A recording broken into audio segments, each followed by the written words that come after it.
What does it mean to be 4-0 in that?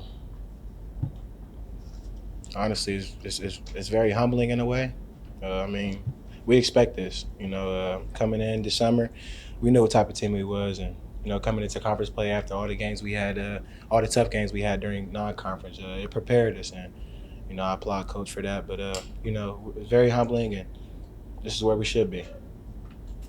Ball State was like the first 30 minutes playing really, really well offensively. We've seen in previous games this happen too, where like you need to get stops, you guys do it. I don't know, why do you guys have the ability to kind of flip on the switch and turn it on the defensive end? Well, honestly, I feel like on the defensive end, we was guarding pretty well, but it was just got a couple guys that got going, and they hit some tough shots, and they was efficient today. But that's the identity of our team this year. We preach every day in practice to guard the ball and get up and have a lot of ball pressure and make guys uncomfortable. And I feel like that's what we're going to go out there and do every game. Career high for points for you. What was working? How did you feel going into this? Well, obviously it was my shots at the 3-point line. Just staying locked in on what I do. Me and Dante and TC, we wake up every morning before practice and make sure we get up tons of shots. So just staying mentally locked in and just shooting the ball when I'm open. But of course, a few threes that I had got me going. 15-2 run in the second half that why you guys were able to take control. What changed in that run? Was that just better defensive effort? Was it shots falling? A little bit of both? A little bit of both, but of course, we got up in the ball and sped them up and made them make some tough plays, and I felt like we made it harder for them rather than coming in how they started. But yeah, honestly, just the ball pressure. Raheem, it's now been more than a calendar year, 365 days since you guys lost the regular season MAC game. Just given the balance of this league, how hard it can be night in, night out. How crazy is that? I mean, that's kind of nuts. You said it's been 365 It's since been more than a January 10th. Okay, January 10th. That's the past, honestly. We're focusing on the present right now and just focusing on day by day, one game at a time. And that's what we preach in the locker room. That's what we preach at practice. But just staying focused in practice and, finding what we need to get better at and really taking it on and actually doing it. Anything else? Yeah, just one more, sorry. You were a good complementary player in the last couple of years, not like the focus offensively. You've done a very good job being, more of an offensive player this year and scoring points. Has that been like a seamless transition for you? Yeah. Or has it been difficult at all? Nah, not difficult at all. Honestly, I knew what type of player I was coming to Toledo, and I'm sure Todd knew what type of player I was. But it's just a matter of just playing your role and just waiting your time. I played behind some great players that played here, and I applaud them because they taught me a lot about this game. And for me to have guys like that in front of me, it kind of made my game easier. Because I'm kind of picking things from what they may have did, or just getting some good advice and just sticking to what I do and getting downhill and playing hard, playing aggressive. And when you play aggressive and you play confident, a lot of things will go your way. Just curious. So, like Steve said, 21 points, 5 assists, 2 steals, 0 turnovers. What do you like the most out of that stat line? 0 turnovers, 5 assists, but probably the rebounds. Just trying to make an effort. I feel like Coach K and the coaching staff kind of challenged our guards to be better in that aspect, and that's something that I've been trying to focus on. Is just being more aggressive in the game, and yeah. How would you assess? You were 6-6 coming into the MAC portion. Played a hard schedule, but still 6-6. Now 4-0, first place where you guys have been these last few years. How would you assess like the first 4 MAC games? Very for the most part, very tough games. Nothing has been very easy for us, and these teams have been played very well. And I think the non-conference kind of helped us grow with the tough schedule that we played and the good teams we really played in the non-conference. It kind of it helped us from experience going through a lot of those, and even our wins in non-conference were very close. A lot of 1 point, 2 point wins, last possession games. I think it's just giving us a confidence in when teams make their run and down the stretch of games that we're able to stick to our principles, stick to the game plan Coach gave us, and come out with a win. There was that 3-possession stretch where you hit a 3, you drew an offensive foul, then you made a layup. Of those, I mean, that was kind of crunch time in the game and everything. Is that kind of like the moments that you embrace? Of course. It's something that I've said before in interviews, something that I embrace and something that I've looked forward to doing since I was a little kid. Just saying 5, 4, 3, 2, 1 as a kid. I love those moments. I love good games, and no matter how the game might have been going for the however many minutes, I feel like when this time is called, I'm always gonna have confidence that no matter what, I'm gonna be able to help my team and do something big. Yeah. Slow start beginning of the game, second half, slow start as well. What can you guys do to avoid having those slow starts at the beginning of halves and games? Just cleaning up on the little things.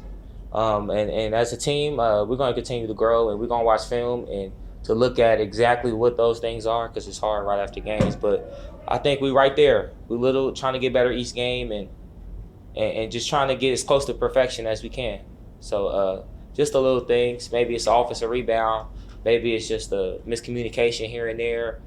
Maybe it's just guarding the ball. Yeah. From your perspective, what did you see change that 15-2 run in the second half that turned the game around? I think our intensity was high, and I think our players, our veterans, made plays. As simple as that. I think we came out and we guarded.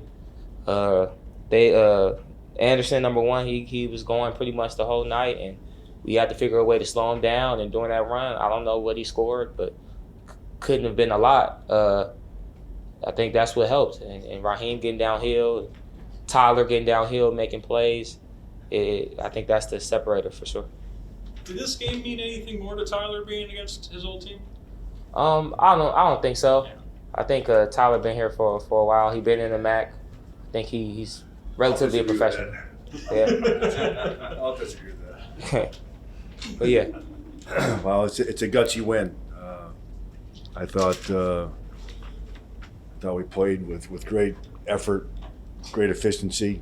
You come out with the game, you got 14 offensive rebounds, which are hustle plays, and only 5 turnovers. I thought a big key was limiting their threes. I thought if we had 9 or less threes for them, we'd have a pretty good chance of winning. They had 8. Raheem was really efficient. Really efficient on the offensive end, and I thought, Dante, and Sonny both defensively on those two. That's a talented team, but Anderson and Bailey, they're tough covers, and they hit. I'll go back and watch the film.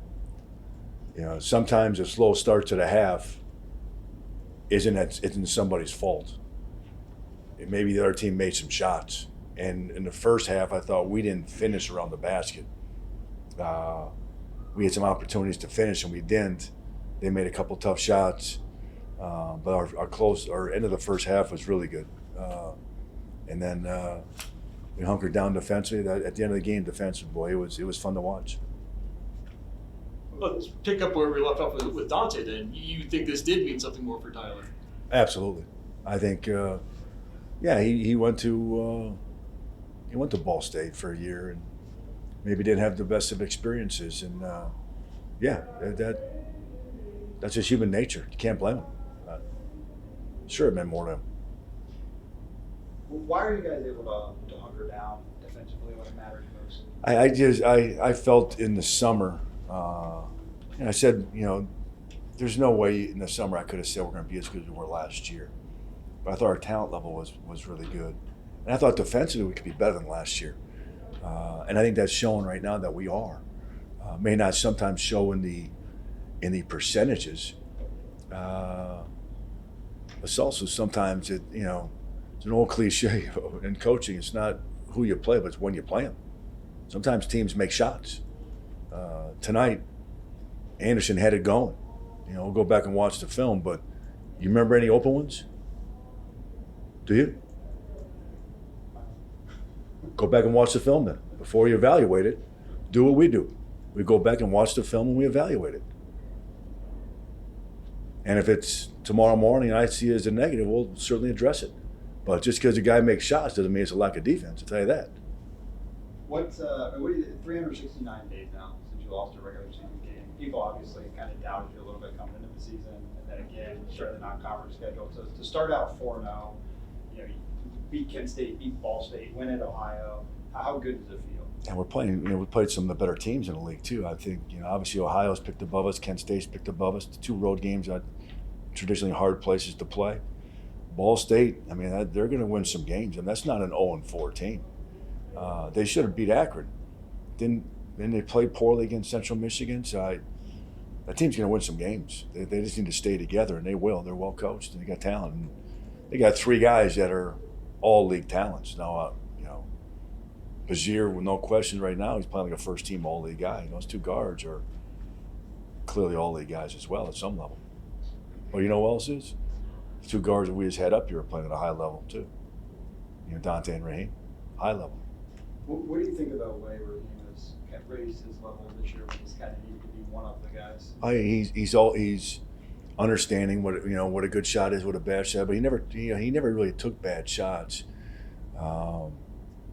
I think where he's gotten better, and him and Dante and Tyler, all 3 of them, I challenged them coming out of the non-conferences. Those 3 guys have to be better off the ball with discipline defensively. For us to take the next step as a team, those 3 guys, and I told Dante and Raheem last week, or just after the lot, there's still 2 or 3 or maybe 4 plays each where maybe they lose vision or lose focus off the ball, and if we can just take those plays out, I think this team could be the best defensive team in the league. I really believe that. So we got versatile guys, and our ball screen defense tonight was really, really good. Second half, I don't remember them running a whole lot of ball screens. We defended so well in the first half. Well, over the MAC schedule, these 18 games, everyone kind of knows all the players, your plays, all that kind of stuff. So consistency is key. Do you think through these 4 games you're playing at a level of consistency where you Yes. can win this? I've said this to our teams in the past.